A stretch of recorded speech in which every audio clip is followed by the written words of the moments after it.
할렐루야! 사랑하는 꿈의 교회의 희망터 어린이 선생님 그리고 학부모님들, 2021년 마지막 주일 예배에 나온 여러분을 환영합니다. 오늘 우리에게 주신 하나님의 말씀 먼저 읽겠습니다. 다니엘서 6장 10절 말씀입니다. 다니엘 6장 10절의 말씀을 기도의 사람 다니엘이라는 제목으로 함께 볼 겁니다. 다니엘 6장 10절 함께 읽습니다. 시작. 다니엘이 이 조서에 왕의 도장이 찍힌 것을 알고도 자기 집에 돌아가서는 윗방에 올라가 예루살렘으로 향한 창문을 열고 전에 하던 대로 하루 3번씩 무릎을 꿇고 기도하며 그의 하나님께 감사하였더라. 아멘. 우리 사랑하는 희망터 친구들, 저와 여러분이 올해 함께 나눈 말씀들을 이렇게 돌아보았을 때 삶의 이유에 대한 이야기가 참 많았죠. 제가 여러분에게 계속해서 왜 사냐고 물어봤었어요. 삶의 이유가 무엇이냐고, 성경 속 인물들은 왜 살았을까요? 하고 질문했었죠. 왜 살죠? 삶의 이유가 무엇인가요? 바로 하나님을 위해서입니다. 하나님을 기쁘시게 하기 위해서, 하나님의 영광을 위해서, 하나님을 예배하게 하기 위해서 우리는 살아갑니다. 살아가는 이유가 하나님을 위해서가 아닌 사람들은 어땠나요? 그런 사람들은 우상을 숭배하고 죄에 빠졌죠. 또 하나님께 무서운 벌을 받았습니다. 하지만 삶의 이유가 하나님이었던 사람들, 하나님을 위해 살았던 사람들은 하나님의 사랑과 축복을 받았고, 아무리 두렵고 떨리는 상황이 찾아왔을지라도 지키시고 보호하시는 하나님의 은혜를 경험했습니다. 2021년의 마지막 주일 예배, 우리는 다시 한번 우리가 살아가는 이유를 점검하고 하나님을 위해 사는 것을 결심하는 시간을 가지려고 합니다. 오늘 말씀의 주인공은 다니엘입니다. 다니엘 역시 하나님을 위해 살아가는 사람이었어요. 하나님께서는 다니엘을 사랑하셨고 지혜를 주셨습니다. 그래서 이스라엘이 멸망한 후 바벨론의 포로로 끌려가 있는 상황에서도 다니엘을 지켜주셨고 바벨론 왕들에게 쓰임 받게 하셨습니다. 이는 바벨론이 멸망하고 새로운 강한 나라인 페르시아가 생겨났을 때도 마찬가지였어요. 남유다를 멸망시킨 강한 나라 바벨론이, 영원할 것 같았던 그 바벨론이 멸망하게 됩니다. 그리고 새로운 강한 나라 페르시아가 생겨나요. 페르시아의 왕 다리오는 이스라엘과 바벨론을 포함한 넓은 지역을 다스리기 위하여 120명의 신하들을 각 지역으로 보냅니다. 그리고 그 120명의 신하를 다스리기 위해 3명의 총리를 세우는데, 그 3명의 총리 중 한 사람이 바로 다니엘이었어요. 그러니까 바벨론 때도 높은 지위에서 쓰임받던 다니엘이 새로운 나라 페르시아에서도 높은 직위로 쓰임받게 되었다는 거예요. 다니엘은 지혜로웠고 왕의 명령에 따라서 페르시아 나라를 아주 잘 다스렸어요. 그러자 페르시아의 신하들이 다니엘을 질투하기 시작합니다. 저 다니엘, 바벨론 사람도 아니고 페르시아 사람도 아니고 포로로 끌려온 이스라엘 사람 주제에 감히 우리보다 높은 자리를 차지해? 감히 우리보다 왕을 더 자주 만나? 아니, 우리 왕은 대체 저 다니엘을 왜 좋아하는 거야? 저 다니엘 진짜 마음에 안 들어. 다니엘을 질투했다는 거예요. 그러면서 다니엘의 잘못과 실수를 찾기 시작해요. 어떻게든 다니엘의 잘못들을 발견해서 다니엘을 보내버리고 싶었던 거죠. 근데 다니엘을 이렇게 살펴보니까 흠도 잘못도 실수도 없는 사람인 거예요. 그러자 신하들이 이렇게 생각하는 거야. 저 다니엘 저거 하나님 믿는 걸로 트집 잡는 거 아니면 안 되겠다. 그래서 다니엘을 보내버릴, 다니엘을 괴롭힐 아이디어를 하나 생각해냈는데, 뭐냐면 앞으로 30일 동안 다리오 왕, 페르시아의 왕한테 말고는 그 어떤 신이나 사람에게 기도해서는 안 된다! 라는 새로운 법을 만드는 거였어요. 혹시라도 그 법을 어기게 되면 사자굴에 집어넣어 버리는 벌도 함께 말이죠. 신하들은 페르시아의 다리오 왕을 찾아갑니다. 그리고 왕을 꼬드겨서 이 법을 통과시켜요. 왕 입장에서는 나쁠 게 없는 거죠. 왜냐하면 자기를 높여주니까, 사람들이 자기한테 기도를 한다니까.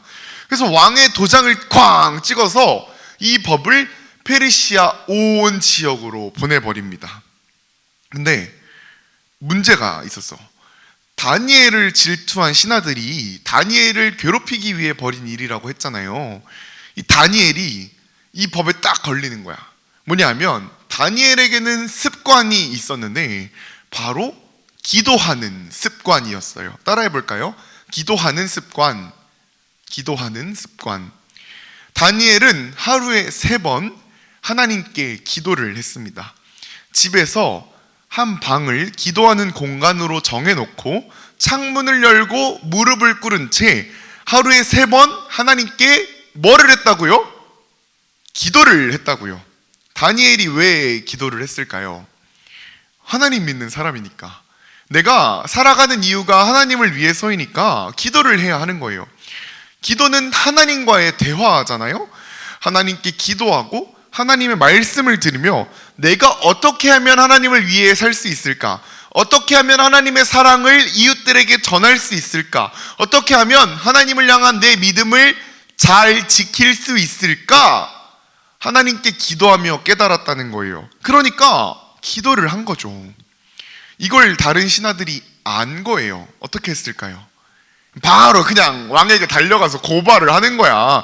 왕이시여 왕이시여 있잖아요.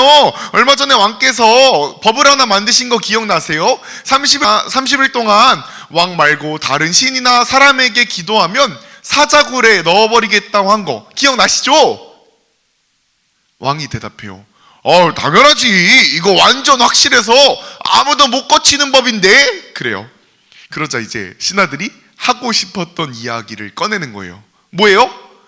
그런데요 있잖아요. 그 법을 이긴 사람이 나타났어요. 바로 다니엘이에요. 다니엘 맨날 하루에 3번씩 하나님한테 기도해요. 얘 법 어겼어요. 고발을 하는 거야. 왕이 이 이야기를 듣고 깜짝 놀라면서 고민에 빠져요. 왜냐하면 다니엘 진짜 착하고 똑똑한 사람이었거든요. 일도 잘하고. 그러니까 이 다니엘을 사자굴에 넣고 싶지가 않은 거예요. 하지만 법을 만들었고 본인이 도장도 쾅 찍었고 확실하다라고 말한 마당에 어떻게 해요? 왕이 밤새도록 고민에 빠지는 거야. 그러다가 어쩔 수 없이 법을 만들었으니까 다니엘을 불러놓고 다니엘, 내가 당신을 사자굴에 넣을 수밖에 없어. 하지만 당신이 믿는 하나님께서 당신을 사자굴 속에서도 구원해 주시기를 바라 하면서 다니엘을 사자굴에 집어넣습니다. 그리고 큰 돌로 사자굴의 입구를 막아요. 왕은 다니엘을 사자굴에 넣은 후에 밤새도록 걱정하고 슬퍼하고 한숨도 못 자요. 밥도 못 먹고 좋아하는 놀이도 안 하고 그냥 걱정만 하는 거예요. 다니엘 괜찮을까? 분명히 죽었을 거야. 어떡하지? 그리고 해가 뜨자마자, 새벽이 되자마자 사자굴로 달려갑니다. 다리오 왕이 외칩니다. 살아계신 종! 다시 할게요. 다리오 왕이 외칩니다. 살아계신 하나님의 종 다니엘아, 하나님께서 너를 구원하셨느냐? 어떤 일이 일어났을까요? 다니엘이 대답을 하는 거예요. 왕이시여, 나의 하나님께서 천사들을 보내셔서 사자들의 입을 막으셨습니다. 제가 하나님께 기도하는 것은 어떠한 잘못도 아닙니다. 무슨 일이 일어난 거예요? 다니엘이 사자굴 속에서 죽지 않고 살아난 거예요.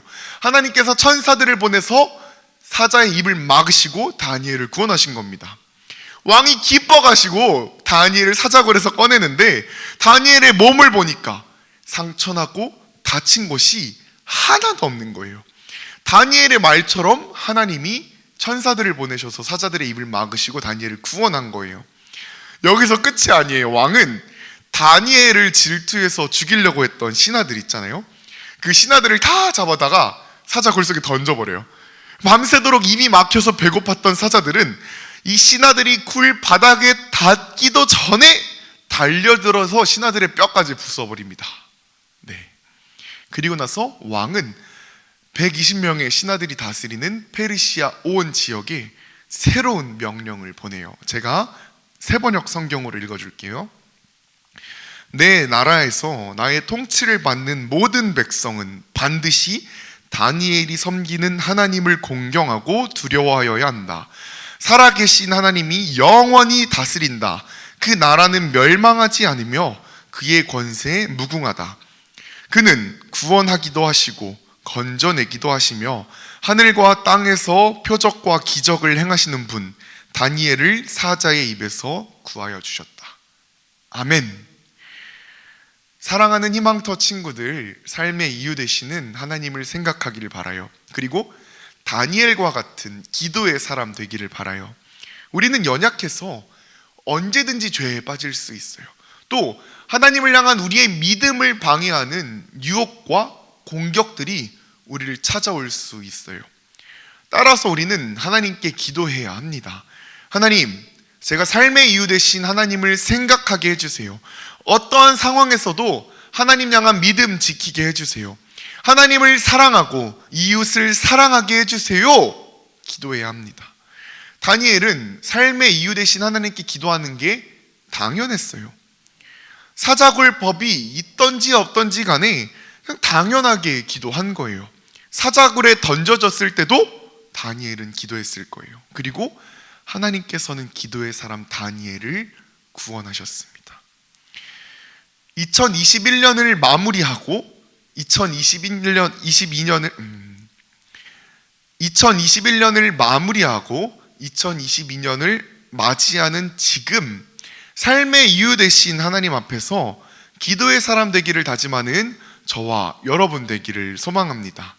나이가 한 살 늘어나고 전염병의 상황이 여전하고 여러분 주변의 상황이 빠르게 변화할지라도 하나님께 기도한다면 하나님께서 여러분의 기도를 들으시고 어떠한 두려움도 이길 수 있는 힘과 지혜를 주실 것입니다. 올해도 내년에도 그리고 평생토록 삶의 이유 되신 하나님과 함께 살아가는 사랑하는 꿈의 교회 희망터 어린이들, 학부모님들, 선생님 되기를 주님의 이름으로 소망합니다. 기도하겠습니다. 사랑하는 하나님, 우리가 오늘 다니엘의 이야기를 들었습니다. 다니엘이 살아가는 이유는 하나님을 위해서였고 하나님께 기도했습니다. 하나님께서는 다니엘이 사자굴에 던져지는 상황 가운데서도 천사들을 보내셔서 사자의 입을 막으셨고 다니엘을 구원하셨습니다. 삶의 이유가 하나님인 사람들, 하나님과 기도하는 사람들에게는 하나님께서 함께 하시고 보호하시며 지키시는 줄 믿습니다. 저희가 다니엘과 같은 기도의 사람이 되어 삶의 이유 되신 하나님을 더욱 믿고 사랑하는 희망터 어린이들, 선생님들 되게 하여 주시옵소서. 2021년 한 해 동안 저희를 지켜주심에 감사드립니다. 저희가 전염병의 상황 가운데서도 하나님께 예배하게 하심에 감사드리며 내년에도 하나님을 더욱 사랑하고 예배하며 우리의 키와 지혜와 믿음이 더욱 성장케 하여 주시옵소서. 함께 예배한 우리 사랑하는 선생님들을 축복하여 주시옵시고 선생님들의 섬김을 통하여 우리 사랑하는 희망터 친구들이 하나님을 더욱 알아가게 하여 주시옵소서. 우리 꿈의 교회를 축복하여 주시고 사랑하는 담임 목사님, 교육 목사님, 모든 목사님, 전도사님들 그리고 선생님들, 어린이들에게 하나님의 크신 사랑을 허락하여 주시옵소서. 예수님의 이름으로 기도드렸습니다. 아멘. 다 함께 주기도문으로 예배를 마치겠습니다. 하늘에 계신 우리 아버지여, 이름이 거룩히 여김을 받으시오며 나라가 임하시오며 뜻이 하늘에서 이루어진 것 같이 땅에서도 이루어지이다. 오늘 우리에게 일용할 양식을 주시었고 우리가 우리에게 죄 지은 자를 사하여 준 것 같이 우리의 죄를 사하여 주시옵고 우리를 시험에 들게 하지 마시옵고 다만 악에서 구하시옵소서. 나라와 권세와 영광이 아버지께 영원히 있사옵나이다. 아멘. 사랑하는 희망터 친구들 그리고 선생님들, 한 해 동안 함께 예배하고 함께 만날 수 있어서 참으로 행복했고 내년에도 건강한 모습으로 만나게 되기를 소망합니다. 내년부터는 이제 예비 1, 2학년 친구들은 2층 해피홀 유년부실로, 예비 3, 4학년이 되는 친구들은 드림키즈 빌리지 2층 와우홀로, 그리고 예비 5, 6학년 친구들은 드림키즈 빌리지 3층 조이홀로 가면 됩니다. 또 예비 중학교 1학년이 되는 친구들 축복해요. 지하 1층 어썸홀로 가면 됩니다. 그러면 내년에 만나요. 사랑해요.